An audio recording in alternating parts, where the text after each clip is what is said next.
बाद में मिलना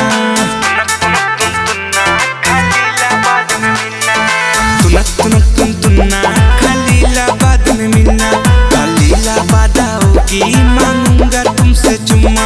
सुनो भैया के साली बन जा हमारे घर वाली तो कि कमाने बात के बगुना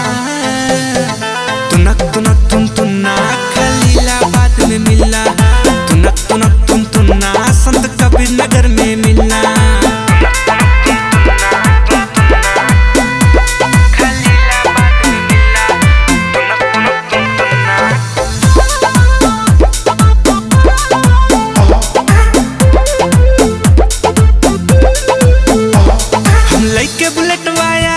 पूरा शहर में घुमाई लैते बचूड़ी कंगना पिज्जा बर्गर खवाई हम लैके बुलेटवा आई पूरा शहर में घुमाई लैते बचूड़ी कंगना पिज्जा बर्गर खवाई।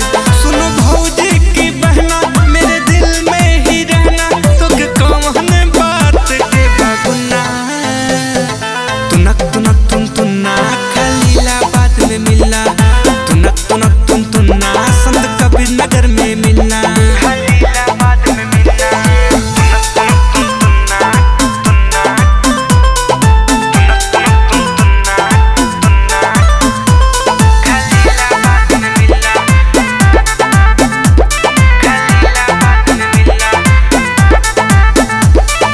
जाओ करे के राजी तू हमारा संगे शादी तू कहतो यही लगन में लेके आती बाराती जाओ करे के राजी